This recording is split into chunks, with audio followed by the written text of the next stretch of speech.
ನಮ್ಮ ಬಿಸ್ನೆಸ್ಸನ್ನು ಕೋಟೆ ಕಟ್ಟೋದು ಮಾತ್ರ ಅಂತ ತಿಳ್ಕೊಂಡಿದ್ದೆ. ಆದ್ರೆ ಇವತ್ತು ನಿನ್ನ ಸಂಸಾರನೂ ಕಟ್ಟೋದ್ರಲ್ಲಿ ನೀನು ಸೈ ಅಂತ ಪ್ರೂವ್ ಮಾಡ್ಬಿಟ್ಟೆ ಮಗಳೇ.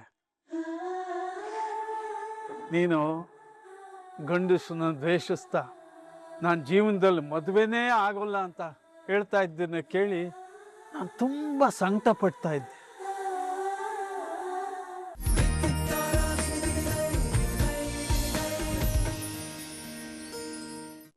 ಇಡೀ ಮನೆಯವ್ರು ನನಗ್ ಓಟ್ ಹಾಕಿ ನನ್ನ ಗೆಲ್ಸಿ ಆ ಅನಿತನ ಮನೆಯಿಂದ ಆಚೆ ಕಳ್ಸಿದ್ರು.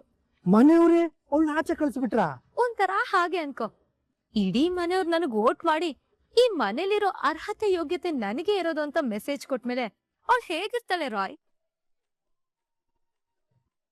ಒಳ್ಳೇದಾಯ್ತಲ್ಲ ಬಿಡಿ ಮೇಡಮ್, ಇವತ್ತಿಗೆ ನಿಮ್ ಸಮಸ್ಯೆಗೆಲ್ಲ ಪರಿಹಾರ ಸಿಕ್ತಲ್ಲ. ಹೌದು ರಾಯ್, ಇಷ್ಟು ದಿನ ರಾಘು ಮನ್ಸಲ್ ಕಾಡ್ತಿದ್ದ ಪ್ರಶ್ನೆಗಳಿಗೆಲ್ಲ ಮನೆಯವರೇ ಉತ್ತರ ಕೊಟ್ಟಿದ್ದಾರೆ. ಅದ್ರ ಫಲಾನೇ ನಮ್ ಮನೆ ಹಿರಿಯರಾದ ಅಜ್ಜಿ ಸಂಸಾರ ಶುರು ಮಾಡೋದಕ್ಕೆ ಮುಹೂರ್ತ ನೋಡಿದ್ದಾರೆ. ಯಾರ ಸಂಸಾರನ ಮೇಡಮ್? ಇನ್ಯಾರ ಸಂಸಾರ? ನನ್ನ ರಾಘು ಸಂಸಾರ.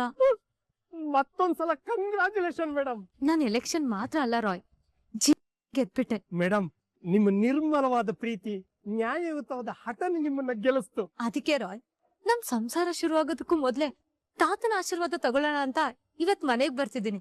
ಬನ್ನಿ ಮೇಡಮ್, ಆ ಸಂತೋಷದ ಕ್ಷಣಕ್ಕೆ ಸಾಕ್ಷಿ ಆಗೋಕೆ ನಾನು ಕಾಯ್ತಿರ್ತೀನಿ. ನಾನ್ ಬರೋ ವಿಷಯ ತಾತನಿಗ್ ಸರ್ಪ್ರೈಸ್ ಆಗಿರ್ಬೇಕು. ಮೇಡಮ್, ನೀವು ಬರೋದು ಸರ್ಪ್ರೈಸ್ ಆಗಿದ್ರೆ ನೀವ್ ಹೇಳೋ ವಿಚಾರ ಕೇಳಿ ಇನ್ನೂ ಸರ್ಪ್ರೈಸ್ ಆಗ್ತಾರೆ. ನಾನು ಕಾಯ್ತಾ ಇರ್ತೀನಿ, ಬೇಗ ಬನ್ನಿ ಮೇಡಮ್. ಅಮ್ಮ ತಾಯಿ, ನನ್ನ ಪ್ರಾರ್ಥನೆನ ಫಲಿಸೋ ಹಾಗೆ ಮಾಡಿಬಿಟ್ಟೆ. ನಿನಗೆ ಕೋಟಿ ಕೋಟಿ ನಮಸ್ಕಾರ. ಈ ಖುಷಿ ಸದಾ ಕಾಲ ಹೀಗೆ ಇರೋಗ್ ಮಾಡಪ್ಪ ತಾಯಿ. Excuse me sir. ಅರೆ ಲಾಯರ್ ಸರ್, ಬನ್ನಿ ಬನ್ನಿ.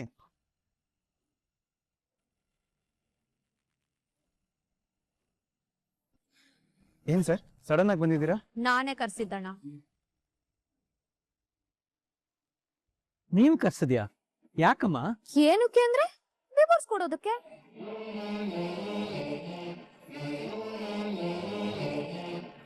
ಅಲ್ಲ ಅನಿ, ಇನ್ನು ಮದುವೆನೇ ಆಗಿಲ್ಲ, ಡಿವೋರ್ಸ್ ಯಾರಿಗೆ? ತುಂಬಾ ಚೆನ್ನಾಗಿ ಜೋಕ್ ಕಟ್ ಮಾಡ್ತೀಯ ಅಣ್ಣ. Yes, you're right. ನನಗೇನೋ ಮದ್ವೆ ಆಗಿಲ್ಲ, ಆದ್ರೆ ಮದ್ವೆ ಆಗಿರೋರ್ಗೆ ಡಿವೋರ್ಸ್ ಕೊಡ್ಸ್ಬೋದಲ್ಲ.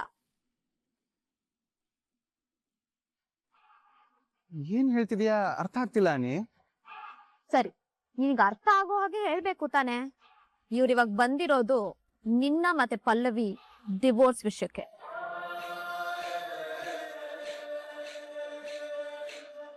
ಮುಂದಿನ ವಿಷಯಗಳನ್ನ ನೀವೇ ಹೇಳಿ ಲಾಯರ್ ಸರ್. ನಿಮ್ಗೆ ಇದೊಂದು ಬಲವಂತದ ಮದುವೆ. ಅವರು ನಿಮ್ಮ ಮನೆಗೆ ತಗ್ಸೋಸೆ ಅಲ್ಲ. ನಿಮಗೂ ಅವ್ರಿಗೂ ಅಂಡರ್ಸ್ಟ್ಯಾಂಡಿಂಗ್ ಇಲ್ಲ ಅನ್ನೋ ಕಾರಣಗಳನ್ನ ಮುಂದಿಟ್ಕೊಂಡು ಡಿವೋರ್ಸ್ ಕೇಳ್ತಾ ಇದ್ದಾರೆ ಅಂತ ಪೇಪರ್ ರೆಡಿ ಮಾಡಿಸಿದ್ದಾರೆ.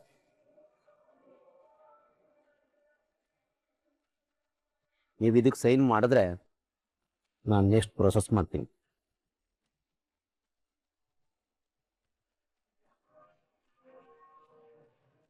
ಏನನಿ ಇದು? ನೀನ್ ಯುದ್ಧ ಶುರು ಮಾಡ್ತೀನಿ ಅಂತ ಹೇಳಿದ್ದು ಇದನ್ನೇನಾ? ಹೌದಣ್ಣ, ಮುಳ್ಳುನ ಮುಳ್ಳಿಂದಲೇ ತೆಗಿಬೇಕು. ಅವ್ರು ನಮ್ ಮುಂದೆ ಬಗ್ಬೇಕು ಅಂದ್ರೆ ನಮ್ಗಿರೋದು ಇದು ಒಂದೇ ದಾರಿ. ಸುಮ್ನೆ ಸೈನ್ ಮಾಡು.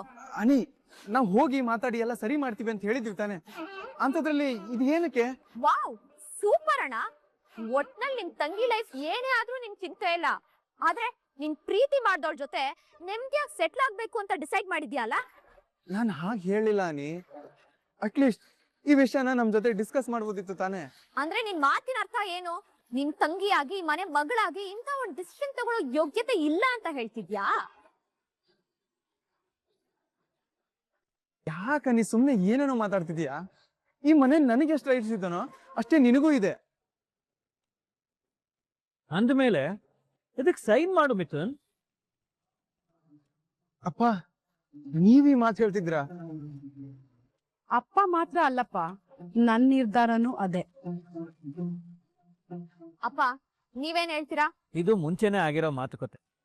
ಕೊಟ್ಟು ಮಾತನ್ನ ಅವ್ರು ಉಳಿಸ್ಕೊಳ್ಳಿಲ್ಲ ಅಂದ್ಮೇಲೆ ಸಂಬಂಧನ ಉಳಿಸ್ಕೊಳ್ಳೋ ಅನಿವಾರ್ಯತೆ ನಮಗೂ ಇಲ್ಲ.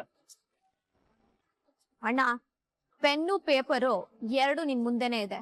ಇವಾಗ ನಿನ್ ನಿರ್ಧಾರದ ಮೇಲೆ ನನ್ ಲೈಫ್ ನಿಂತಿದೆ.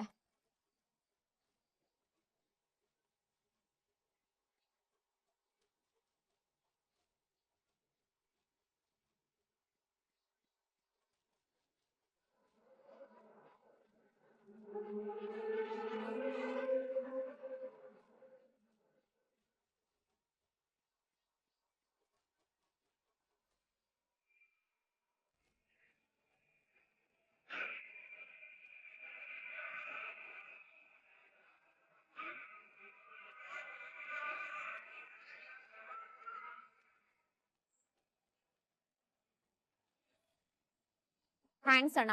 ಇನ್ ಮುಂದೆ ನಡೆಯೋದ್ನ ಸುಮ್ನೆ ಆಡಿಯನ್ಸ್ ಆಗಿ ನೋಡ್ತಾ ನಾನ್ ಹೇಳಿದ್ಕೆಲ್ಲ ಎಸ್ ಅಂತ ಹೇಳ್ತಾ ಇರು, ಅಷ್ಟು ಸಾಕು.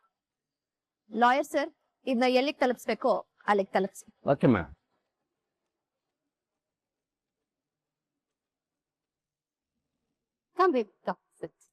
ಏನ್ ಮ್ಯಾಮ್ ಅರ್ಜೆಂಟ್ ಆಗಿ ಬರೋದಕ್ಕೆ ಹೇಳ್ದೆ? ಹಲೋ ಚಾರು ಡಾರ್ಲಿಂಗ್. ಹಾಯ್. ಯಾರು ಒಂದು ಇಂಪಾರ್ಟೆಂಟ್ ಮ್ಯಾಟರ್ ಮಾತಾಡಬೇಕಿತ್ತು, ಅದಕ್ಕೆ ಕರ್ಸಿದ್. ಅಯ್ಯೋ ದೇವಾ, ಇವ್ರಿಗೆ ಗೊತ್ತಿರೋ ಎಷ್ಟೋ ಇಂಪಾರ್ಟೆಂಟ್ ಮ್ಯಾಟ್ರ್ಗಳೇ ನಿಮ್ಗೆ ಇನ್ನ ಗೊತ್ತಿಲ್ಲ ಕಣ್ರು. ನಿಮ್ಮನ್ನೇ ನಿಮ್ಮ ಮನಸ್ಸಲ್ಲಿ ಹುಲಿ, ಸಿಂಹ, ಚಿರತೆ, ಕರಡಿ ಅನ್ಕೊಂಡ್ಬಿಟ್ಟಿದ್ದೀರಾ. ಆದ್ರೆ ನಿಮ್ಮನ್ನ ಕಂಟ್ರೋಲ್ ಮಾಡ್ತಿರೋ ರಿಂಗ್ ಮಾಸ್ಟರ್ಗಳು ಕಣವರು. ಏನ್ ವಿಷಯ ಮ್ಯಾಮ್?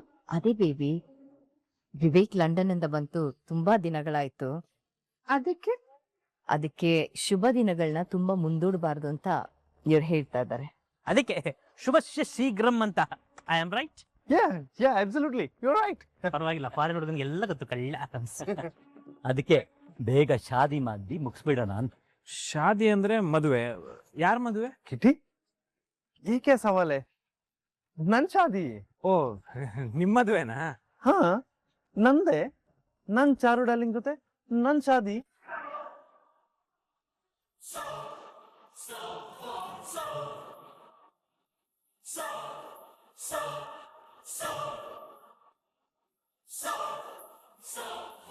ಮಾಮ್, ಇವ್ರೇನ್ ಹೇಳ್ತಿದ್ದಾರೆ? ಹೌದು ಬೇಬಿ, ಇದ್ರಲ್ಲಿ ಶಾಕ್ ಆಗುವಂತದ್ದೇನಿದೆ? ಇದೆಲ್ಲ ಮೊದ್ಲೇ ಡಿಸೈಡ್ ಆಗಿರೋದಲ್ವಾ? ಹೌದಾ ಮಾಮ್, ಬಟ್ ನನ್ಗೆ ಮಗು ಹುಟ್ಟಿದ್ಮೇಲೆ ಮದ್ವೆ ಅಂತ ಹೇಳಿದ್ರಲ್ವಾ? ಹೇಳಿದ್ವಿ, ಆದ್ರೆ ಈಗ ಏನ್ ಇವಾಗ ಮಾಮ್?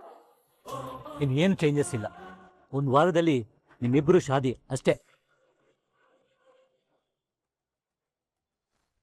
ಇದೇನಿದು ರಾಮಾಚಾರಿ, ಇದ್ದಕ್ಕಿದ್ದಾಗೆ ಮದ್ವೆ ಫಿಕ್ಸ್ ಮಾಡ್ತಿದ್ದಾರೆ. ಚಾರು ಮೇಡಮ್ ಅವ್ರು ನಮ್ಮನ್ನ ಟೆಸ್ಟ್ ಮಾಡಕ್ಕೆ ಅಂತ ಏನೋ ಪ್ಲಾನ್ ಮಾಡ್ತಾ ಇದಾರೆ ಅನ್ಸುತ್ತೆ. ಅವರೇನೋ ಪ್ಲಾನ್ ಮಾಡಿದ್ದಾರೆ ಅಂತ ಹೇಳಿದಲ್ಲ. ಅದಕ್ಕೆ ಅವ್ರಿಗೆ ಡೌಟ್ ಬರಬಾರ್ದು ಅಂತ ಕಂಗ್ರಾಚುಲೇಟ್ ಮಾಡಿ ಮದ್ವೆಗೆ ಒಪ್ಕೊಳ್ಳಿ ಅಂತ ನಾನು ನಿಮಗೆ ಸೂಚನೆ ಕೊಟ್ಟಿದ್ದೆ. ಸೂಚನೆ ಆಗಿತ್ತು ಡ್ಯಾಡ್. ಸಿಚುವೇಶನ್, ಕಂಡೀಷನ್ ಎಲ್ಲ ನೋಡ್ತಾ ಇದ್ದಾಗ ಚಾರುಗ್ ನನ್ನ ಶಾದಿ ಆಗೋದಕ್ಕೆ ಇಂಟ್ರೆಸ್ಟ್ ಇಲ್ಲ ಅಂತ ಡೌಟ್ ಬಂತು. ಮೇಡಮ್ ನೀವು ಮದ್ವೆಗೇನೋ ಒಪ್ಕೊಂಡ್ರಿ ಅಂದ್ರೆ ಏನಾದ್ರು ಪ್ಲಾನ್ ಮಾಡಬೇಕಿತ್ತು. ಏನ್ ಪ್ಲಾನ್ ರಾಮಾಚಾರಿ? ಅಂದ್ರೆ ನನ್ನ ಮದ್ವೆಗೆ ಒಪ್ಕೋಬೇಕು ಅಂದ್ರೆ ನನ್ನೊಂದು ಕಂಡೀಷನ್ ಇದೆ ಅಂತ ಹೇಳ್ಬೇಕಿತ್ತು. ಯಾವ ಕಂಡೀಷನ್? ಅದೇ ಮೇಡಮ್, ಕಂಡೀಷನ್ ಅಂದ್ರೆ ನಮ್ ಕೆಲ್ಸಕ್ಕೆ ಆ ಕಂಡೀಷನ್ ಯೂಸ್ ಆಗೋಂಥದ್ದು, ಜೊತೆಗೆ ಅವ್ರ ಕೆಲ್ಸಕ್ಕೆ ಕಷ್ಟ ಆಗಂತ ಏನಾರು ಕಂಡೀಷನ್ನ ಥಿಂಕ್ ಮಾಡಿ ಏನಾರು ಹೇಳಬೇಕಿತ್ತು.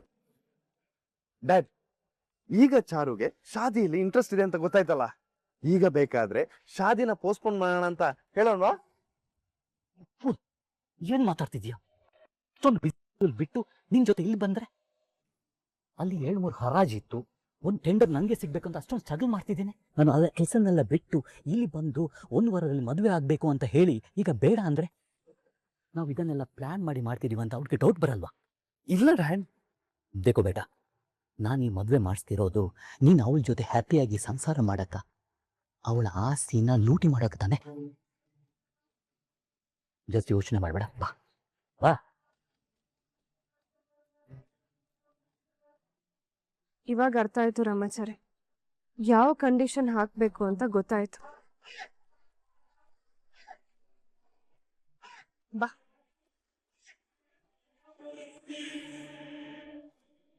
ನೀನು ಗೆದ್ದು ಬಿಟ್ಟೆ ಮಮ್ಮಳೆ, ಜೀವನದಲ್ಲಿ ಸಾಧಿಸ್ಬಿಟ್ಟೆ.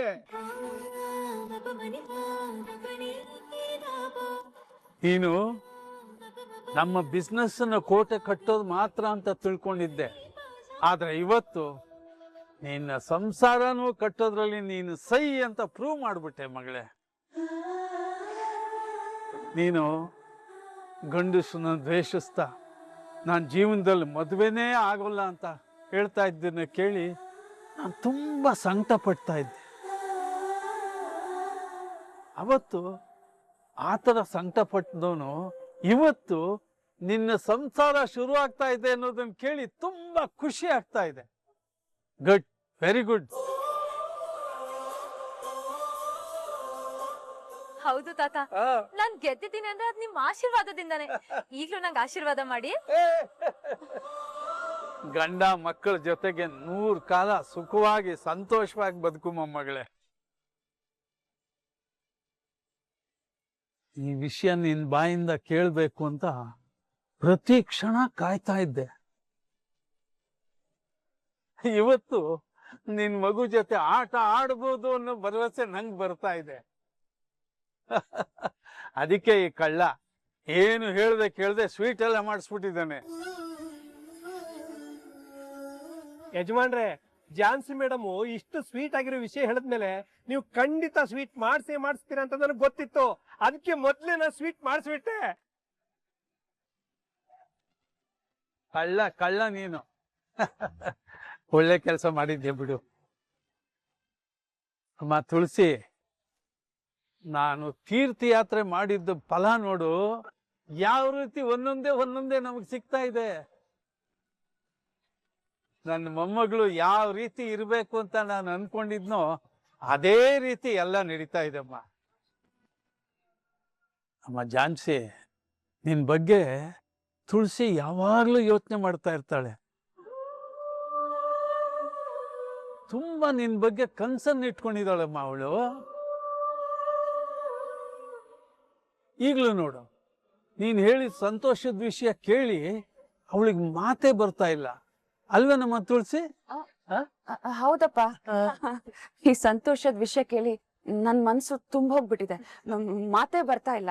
ನಾನೊಂಥರ ಮೂಕ ವಿಸ್ಮಿತಳಾಗ್ಬಿಟ್ಟಿದ್ದೀನಿ.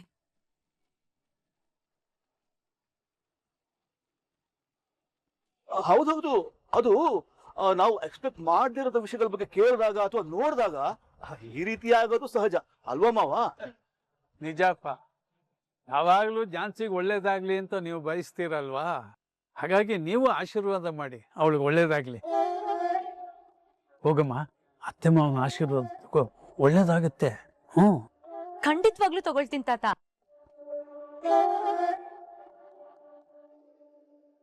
ನಂಗೆ ಆಶೀರ್ವಾದ ಮಾಡಿ.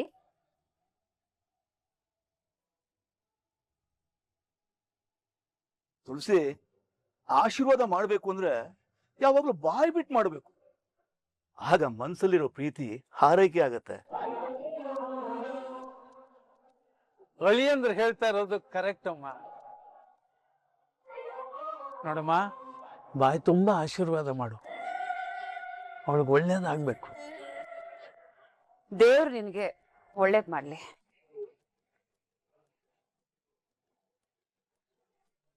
ಥ್ಯಾಂಕ್ ಯು ಅತ್ತೆ. ಮಾವ, ನೀವು ಆಶೀರ್ವಾದ ಮಾಡಿ. ಜಾನ್ಸಿ, ಆರ್ತಿಗೊಬ್ಬ ಮಗಳು, ಕೀರ್ತಿಗೊಬ್ಬ ಮಗನ್ ಹೆತ್ತು ಮುತ್ತೈದೆಯಾಗಿ 100 ಕಾಲ ಸುಖವಾಗಿ ಬಾಳಮ್ಮ. ಹೇಳಮ್ಮ. ಥ್ಯಾಂಕ್ ಯು ಮಾವ.